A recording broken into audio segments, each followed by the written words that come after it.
Hello, everyone, and welcome to Thursday Talks with Chug. Each week, we cover pressing topics that matter to you and your business.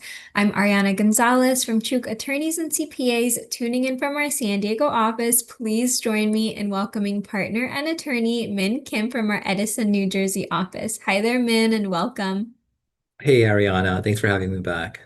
Thank you so much for being back with us. For today's topic, we will be talking about immigration policy updates, H-1B, FJI rules, and USCIS GMC guidance.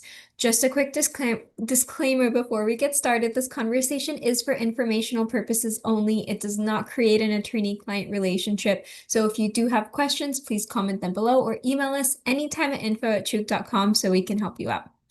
Okay, Min, so last month you joined us, but there's been so many updates since then, even concerning the topic we discussed a few weeks back regarding changes to the H-1B cap lottery selection. And due to some technical difficulties, that live was cut short, but you are back with us here to give us an update on where the government is in terms of implementing these changes. So let's hear it from you, Min. Should US employers expect a brand new lottery selection process for 2026? Right. It certainly appears it's trending that way. When we last spoke, this new rule of making the random H-1B lottery into a weighted selection process was with the Office of Management and Budget at that time. And OMB typically takes around 2 to 3 months to review a rule and clear it for a public posting. However, in this case, OMB took less than 1 month to finish what it needed to do. So, this tells me that the government is keen on having this new rule in place for fiscal year 2027 H-1B cap, which starts in March of next year. And in a way, because of this sped up schedule, there certainly appears to be value in revisiting our discussion from last month, since it was cut short. Absolutely. So let's get right into it then. What's the next step for this new H-1B cap rule? It's cleared OMB review. So what happens next? The next step is for the proposed rule to be published in the Federal Register for public feedback. Okay, and so after it's published, how long are we talking? Around 30 to 60 days, I would imagine. Public notice and comment usually is around 2 months, and thereafter, Homeland Security will review all the comments received from stakeholders in shaping the final version of the rule. So, and once that review is completed by DHS and the final rule is published, does that mean that the rule is in effect immediately? Not quite. Most times, a final rule has, a short runway to give stakeholders enough time to adapt and adjust their expectations according to the new rule.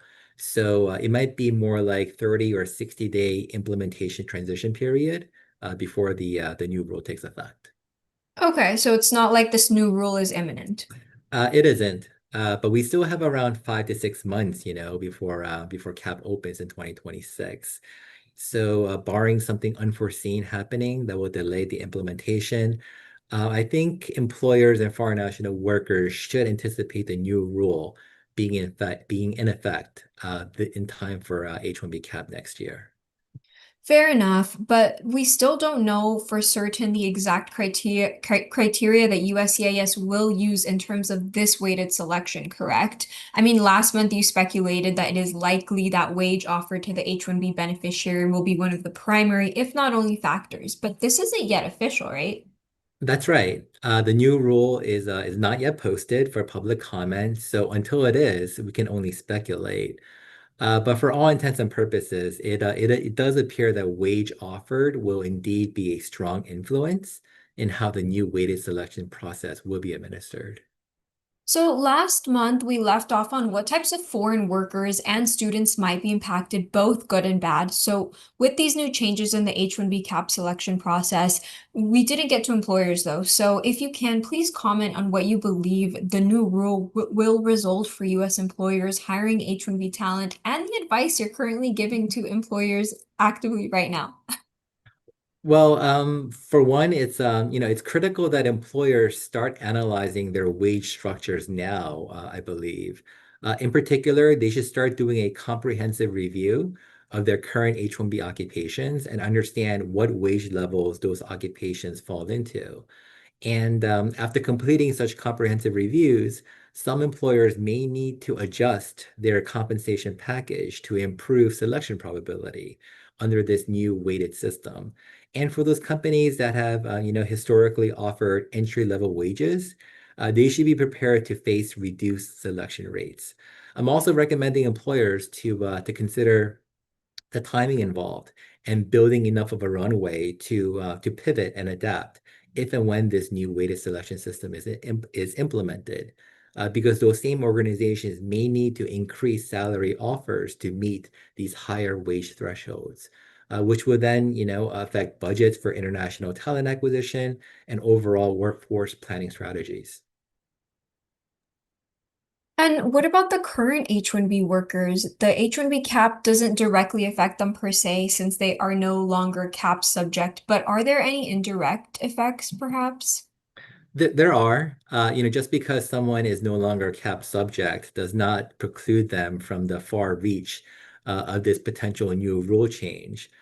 So it's reasonable to expect that the current H-1B workers might see wage increases as employers adapt their compensation structures to remain competitive. However, for those H-1B workers who might be, in between jobs or considering a move to a new employer, those prospective new job applicants, especially those in entry level or mid-level positions, I believe they might face reduced job opportunities as companies might be less willing to sponsor H-1B transfer petitions for those same lower wage roles. Are there any other concerns that you might have if the H-1B selection criteria were to change to a more weighted based system? Well, what about geographic inequity? I think that's a valid concern. Let's say we have a software engineer in San Francisco versus one in Des Moines, Iowa. Now, the prevailing wage levels do take into account geographies, but regardless, the income disparity might be too great to reconcile these built-in safeguards, as the wage offered in San Francisco far exceeds the one in Iowa, despite both software engineers potentially being equally qualified and adept to performing the same intended role.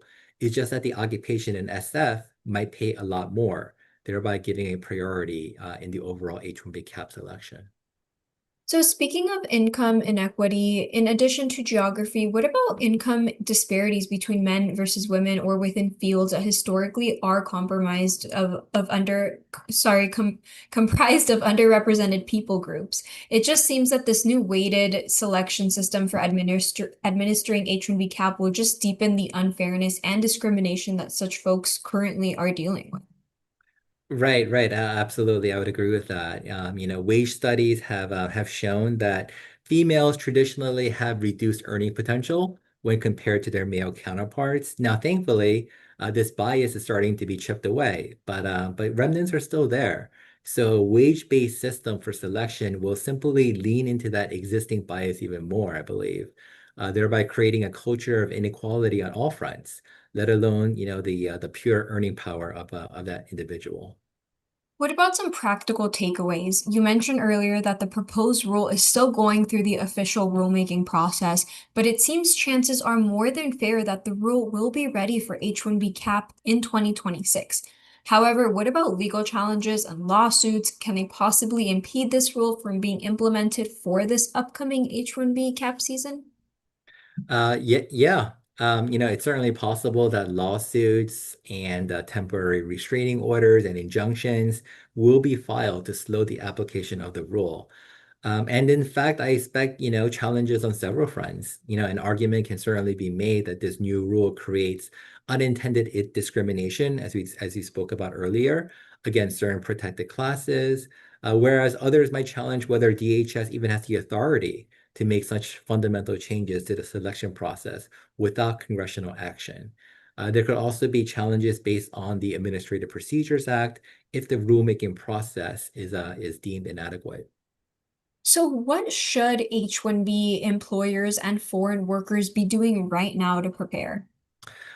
I would advise, for those employers to start conducting internal comprehensive wage analyses for them to, review their current H-1B workforce and ultimately consider whether salary adjustments are feasible. They should engage also in the public comment process if they have concerns.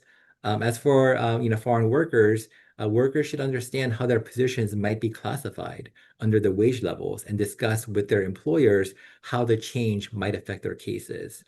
It should go without saying that, both parties should stay informed as the rule develops and consider consulting immigration counsel for any case-specific advice. Absolutely. And speaking of staying up to date with dynamic changes that are underway at USCIS, what is the new proposed rule seeking to limit the stay of international students? This was published last week, if I'm not mistaken. Can you tell our F1 student audience more about this proposed rule? Of course, but I suppose before we get into the heart of the rule, maybe one clarifying point is that this rule is not just restricted to international students in F1 status. It's rather broad. It extends to J1 exchange visitors and I non-immigrants as well, for those folks in foreign media and international journalists. Essentially, with the new rule, Homeland Security, they're seeking to change the long-standing duration of status admission policy for F, J, and most I non-immigrant visa holders to a fixed time period. Currently, F1 academic students, J1 exchange visitors, and most I visa holders who are foreign media representatives, those folks are admitted to the U.S. for a period that complies with the terms of their visa classification, a policy, known as duration of status. But now the agency is looking into to replace that with a fixed admission period and expiration date for their authorized stay. So if the proposal becomes final, F, J, and I non-immigrants, they will be admitted to the United States for a specific period of stay. And like other non-immigrants, they would be required to apply for extensions of stay if they need more time to complete whatever proposed activity that will be the basis for the F, J, or I visa being approved. And whether that activity involves, their academic program, cultural exchange employment, or media assignment. You mentioned this duration of status. Can you expand on what that means and why F, J, and I visas are treated differently? Well, I mean, you're absolutely right about, FJs and Is being treated differently and this concept being unique to them. In general, what most people are familiar with is that most non-immigrants or those who are only authorized to be here temporarily, they're admitted into the U.S. until a specific date certain. But FJ and I non-immigrants, they have long been admitted for the duration of the individual status in that visa classification. Thus, a duration of status for F1 is a time that it takes the individual to complete their academic program and any kind of post-completion optional practical training, plus a 60-day grace period thereafter. For J's, the J1 duration of status is the time it takes the exchange visitor to complete their J1 program, plus a 30-day grace period after that.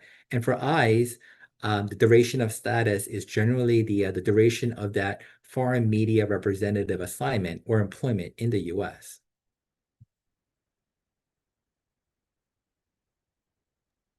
Okay, I follow you, but then if an F1 student does not have a date certain when his F1 visa is set to expire because he's admitted for the duration of that particular status, then there really cannot be any finding of someone overstaying their visa. Is this what the government is seeking to challenge and perhaps undo?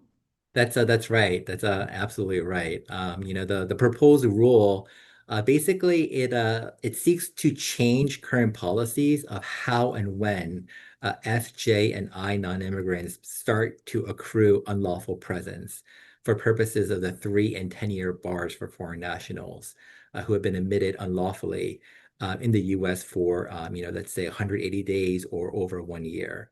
Currently FJ and I non-immigrants, they only begin to accrue unlawful presence if USCIS or an immigration judge, they formally find that the individual has violated the terms of their non-immigrant status. But apart from these formal findings, these individuals in FJ and I, they do not have to be, so concerned over the accrual of unlawful presence and the risk of the bars applying, which other non-immigrants like those in, let's say H-1B or L1 status, those folks have to worry about since they were, initially admitted for the duration of their FJ and I status. But now I suppose under this new proposed rule, if the language remains unchanged, F, J, and I non-immigrants, they'll begin accruing unlawful presence as soon as their specified admission period expires, as is the case for those other non-immigrant categories. That's a rather dramatic change, but I'm guessing the consequences of such a change do not end there. Yeah, they're far-reaching. I suppose another large change would be that, such F, J, and I non-immigrants, they will not be required to apply for an extension of stay with USCIS if their program or employment lasts longer than initially anticipated. So, historically before, academic students in F status and exchange visitors in J, they simply needed to have their sponsoring college or university, or perhaps the exchange program sponsor, extend the students or exchange visitors' ability to remain in the US by issuing, revised Form I-20s or DS 2019s with a later program completion date.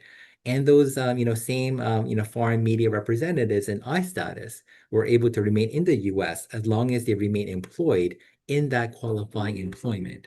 But now, with this new proposed rule, that longstanding practice would end of admitting F, J, and I non-immigrants for the duration of their status and essentially require them to apply to USCIS for extensions of stay if they wish to remain in the US beyond that defined period. It's a pretty large change and signals definitely a shift in Homeland Security wanting to take more of an active role in monitoring the stay of these individuals, despite them being relatively low risk in terms of security threats and engaging in conduct that might be perceived as antagonistic to the US. What about the family members for these individuals? Were they admitted for the duration of their status before and now similar to the principal applicants? That will change? Yeah, that will change. Derivative family members, they were admitted as dependents, similarly as for the duration of their respective status, and similarly, they will have a certain end date to their admission.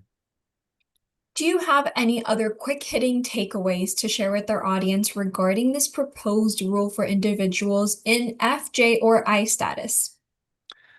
Um, the rules, rather detailed and goes into aspects of how an individual in F status, let's say, can go about seeking an extension of his or her F1 status and the types of situations and documents that might apply in order to approve such an extension.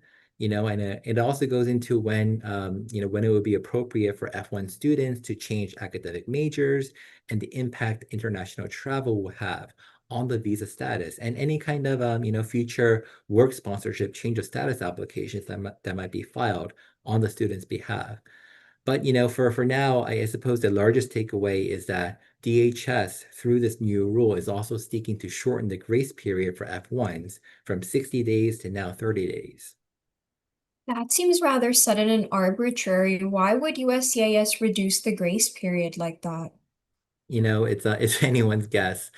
But I can't say it's entirely surprising. This administration's track record has shown that it is not very friendly to F1 students, whether it be those mass revocations of SEVIS records from earlier this year to now seeking to revamp the entire F1 program, and how it's administered by US colleges and universities and shortening that time for F1 students to, either leave the US or seek an extension or change of status before that unlawful presence starts accruing. It's sort of indicative for how this administration, how they view the F1 program. Okay, so let's now move on to naturalization and the changes going forward for those US permanent residents seeking to become citizens. Unlike our previous two topics for H-1B cap and the changes to FJ and I non-immigrants, this change is for naturalization applications. It's not a new proposed rule, but a policy change in how USCIS is adjudicating such applications. Am I right? That's correct. There were two U.S. policy memos issued back to back on consecutive weeks in mid-August that really sort of muddies the water on how naturalization applications will be adjudicated at USCIS for those seeking to convert from permanent residents to now U.S. citizens. Okay, Min, we might as well just rip the band-aid off. So let's hear it. What do these two memos say? Well, I suppose let me start by just sharing with you verbatim the subject line for the first memo. The first memo is titled, and I quote, restoring a rigorous, holistic, and comprehensive good moral character evaluation standard for aliens applying for naturalization. And I suppose, that description, it gives us all we need to know on how USCIS will adjudicate and process such naturalization applications moving forward. The key takeaway from the memo for me, and the resulting shift in USCIS mindset overall, is that naturalization applicants, they no longer need to just refrain from certain activity that might have disqualified them from having their naturalization cases approved before. But now, those same naturalization applicants, they must visibly have positive attributes to support the approval of those same applications. Thus, it's no longer just about avoiding misconduct in order to be naturalized, but USCIS is now, for the first time, inquiring into what the applicant has done to merit and earn his or her way to becoming a US citizen. So you mentioned merit. What kind of favorable acts and contributions to society are we talking about here? Does the USCIS memo go into specifics about what this is? The memo does. It does list certain examples, but those examples are pretty general. So, it's kind of measured to a certain degree. Some of the examples include sustained community involvement, family caregiving, educational attainment, stable and lawful employment history, the length of one's lawful residence in the United States, and overall compliance with tax obligations and financial responsibility while a permanent resident in the US. Okay, those are examples, I suppose, but they are awfully generic and very broad. Precisely. And that's the tricky thing. The memo repeatedly underscores that a holistic totality of the circumstances approach will be used in determining whether a naturalization applicant has proven to possess good moral character. But what is glaringly omitted is to what extent one needs to be involved in his or her community. To what extent does one need to attain further education, or what qualifies as stable employment and what doesn't? Would changing jobs every year not be considered stable? What about every 2 or 3 years? The list is, purposefully vague, in my opinion, and thus intentionally leaves room for interpretation to that individual USCIS adjudicator. All fair questions you asked. So, any additional takeaways from the new USCIS memo? The memo is frustrating, and it includes a list of disqualifying behavior actions that, though those actions are lawful, they may be deemed by the agency to be quote unquote inconsistent with civic responsibility within the community. The memo goes on to list some examples, such as reckless or habitual traffic infractions, or harassment or aggressive solicitation. These examples, I think, are a little frustrating because it kind of widens the pool of what will be considered a red flag behavior that might end up disqualifying a naturalization applicant. And the peculiar thing is, and the ironic thing is, those same examples, they immediately follow traditional, historically accepted disqualifiers, such as controlled substance violations, convictions for driving under the influence, false claims for US citizenship, unlawful voter registrations, and unlawful voting. These are these time-tested examples of, misbehaviors. They're acts that are specific, and which leave really no room for doubt as to whether they occurred or did not. But who knows what constitutes reckless or habitual traffic infraction? Or can anyone really define harassment or aggressive solicitation? Those, at least for me, appear less defined, vague, and rather nebulous in nature, which is sort of like a slippery slope at the end of the day. When USCIS directive is calling for adjudicators to exercise judgment in considering such vague examples as part of the, overall holistic good moral character assessment. It certainly appears that such an approach will lead to rather inconsistent results. I mean, one officer might view a set of facts as meeting good moral character, and another officer might have an entirely different take. So it's totally arbitrary. I would agree with that, which is why this new policy memo at USCIS will likely be challenged in the courts and litigated. So, this is far from being resolved. You mentioned there were two USCIS memos, so can you tell us about the second one? The second memo, it pertains to something called, quote unquote, personal investigations. They're also, popularly known as neighborhood investigations.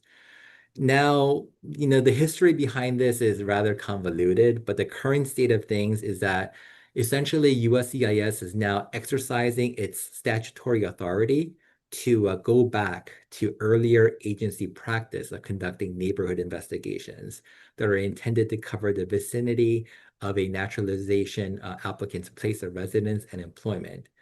And the purpose of the investigation is to corroborate an applicant's eligibility for naturalization, which includes, looking into one's residency, good moral character, their overall attachment to the U.S. Constitution, and overall disposition to the good order and welfare of the United States. Honestly, man, I'm a bit confused. Is this legal? Are these neighborhood investigations in the books as immigration law? The funny thing is they are, but the thing is, they haven't been enforced in over 30 years as, USCIS and other, benefit granting agencies, they've routinely relied on more, reliable sources like FBI reports and working with local, state, and federal law enforcement agencies to verify whether a naturalization applicant is of good moral standing and free from any kind of a criminal record. But this memo brings us back to a time when naturalization applications were routinely requiring attestations by cohorts, coworkers, neighbors, among other people to attest to the good moral character of the one seeking to become a U.S. citizen. And this neighborhood investigation and requirement to affirmatively prove good moral character through statements from people in and around your residence and workplace is mandatory in all occasions. There's no way to waive this requirement. Well, in the memo, USCIS does state that it will decide whether to conduct or waive certain neighborhood investigations on an individual discretionary basis after it has a chance to review the initial evidence contained as part of that, that first N400 application package. And if the agency does decide that additional evidence needs to be supplied in order to meet this neighborhood investigation requirement, what kind of evidence are we talking about? That's a good question. I suppose historically, people have relied on testimonial letters from neighbors, employers, coworkers, business associates. They're also listed in the memo that was released. Essentially individuals who know the naturalization applicant and can provide information about him or her. Such letters can either be included as part of the initial application for naturalization, or they can be part of an RFE response, or even shared with an interviewing USCIS officer at the field office. Hmm.